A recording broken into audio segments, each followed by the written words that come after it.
give Seattle U, Coach Dollar, his staff, a lot of credit. They played, I thought they played a good game. I thought our pressure at times were able to bother them, but aside from that, as you go into a game and prepare and game plan, I thought they probably felt like they did a good job in that regard, and we certainly felt it. I think Coach has them playing right.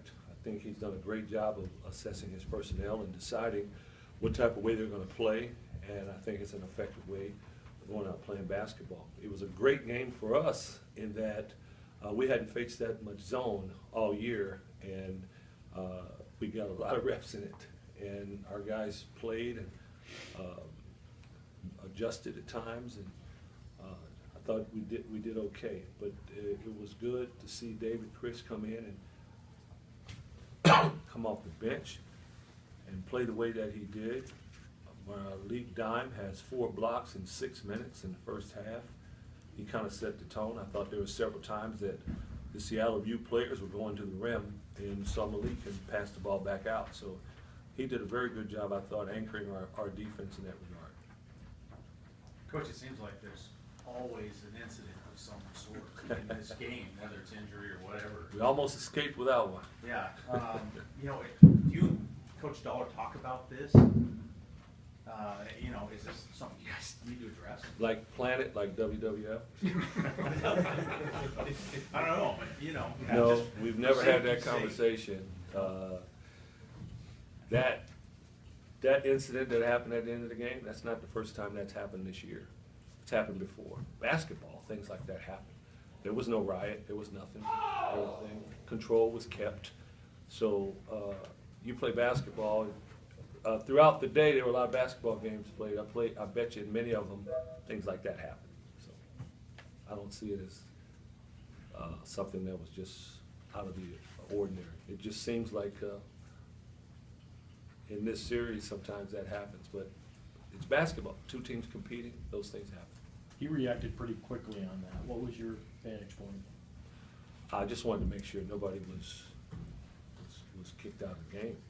Make sure we had all of our players, make sure nobody got hurt, that's all. In flagrant 2, that brings an automatic ejection, so Yeah. that's what happened with that. Yeah, and then in the name of just competing and protecting your teammates, other things start to happen. So we wanted to prevent that. And I thought the officials did a great job of that. And our guys, once it was over, it was over. We walked away and we were able to finish the game.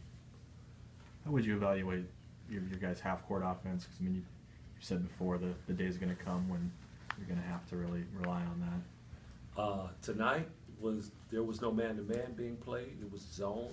I thought our guys did a really good job of not being lulled to sleep. You play against a zone for 40 minutes, you tend to walk the ball up the floor. I thought we still tried to push the ball up the floor and play at a good pace, and I thought that we got the ball inside. We played inside out. I thought our guys did a pretty good job.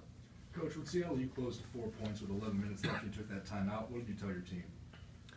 Oh, we talked about not thinking that we have to make a home run play. Sometimes, like I said, because it came easy for us at times, especially here, we think that it's going to come easy every time, but it's not. And settle down, work the ball. We scored 45 points or something at halftime, and it was the same pace. We're going to score points. We just don't have to pick them up so quickly. The team we played the other night, Oakland, they do a great job of that. They push the ball, but when they don't have it, they take their time, not trying to make the home run play. Now, we didn't tell them all that, but the message was that. We also were a little frustrated with Powell's ability to get to the rim because we talked about how good a driver he was, and we continued to pressure him as if he were a 60% three-point shooter. And we talked about some of those things. Coach, can you talk a little bit about David? I know he's a freshman, played in some big games last year, but when an offensive player like he comes in, from high school, they're used to taking a lot of shots, but he seems pretty selective on his shots. David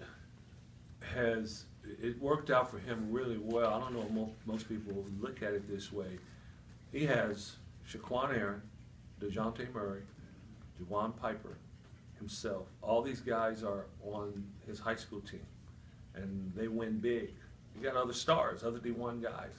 Then he goes to Brewster, 71 guys or whatever it was on the team too. So he's accustomed to going out playing within a team concept. He's not been in a situation the last couple of years where he is the only guy and he has to score 30 for them to win. So I think that's helped him be able to play now with other players that can score the ball. He understands when he needs to be patient. He understands when he needs to be aggressive. It seemed like there was a point where you obviously saw that he had the hot hand, where you were even running some sets for him that, when I was watching it, almost kind of seemed reminiscent of some things that you would have run for CJ, for instance. Yeah, when you have a guy that can make those shots, you bring it out, you know. But I thought Andrew did a good job of recognizing it, that he was on, and we tried to get him the ball in positions where he could have pretty good looks, and he knocked them down, and they were crucial shots for us. Coach, you talked about David a lot, but also Malik had 10 points off the bench today. You mentioned before that you looked at him as someone that possibly has some more offensive upside than other people say, or other people see. Can you talk about what you saw from him tonight? Yeah, he guys did a nice job of penetrating and dropping the ball off to him. He had an offensive putback, I think, maybe one or two of those, and then the last move he made when we were up 8 or 10, they threw the ball against the press inside, and he just kind of went up confidently and shot the little jump hook. Those are things he's capable of doing. He just has to totally believe. He says he believes it, though. He says he believes he can do it. So, Will you expect 5 for 5 and 5 blocks every game from him? I'm not going to tell you that's not going to happen. He shoots high percentage shots, that's for sure, and we know he's a very terrific shot blocker. It just, you look at his minutes played, 17 minutes he did that. He's pretty special that way. When you guys came out and, first 6-8 minutes, there were very few fouls called, which seems to really run counter to the way this series likes to go. Was that unexpected? Did you guys account for that? How did that affect maybe the game planning? I don't think we went out and said there's going to be a whole bunch of fouls called. We never talked to our team about that. We talked about maybe them being creative and doing some things differently, defensively or offensively, whatever it was. But you understand, they were in the zone the entire game. So one of the reasons, I've not talked to Coach about this, one of the reasons maybe they play as much zone is to stay out of foul trouble. So that takes away from the fouling there. And I think our guys are doing a much better job of coming here. And sometimes you may give up a easy basket because of it, but they're not in the bonus quicker, and you're not on the bench quicker. So I think our guys are doing a better job of that. And I also think the officials have kind of flattened out to where the fouls are a little more realistic in their calls. Oakland almost beat Michigan State tonight. Did they make you feel any better? You know what? We don't play them anymore in regular season schedule. They're fun to watch. I watched Felder, he scored 37 again and had 9 assists, and they were fun to watch.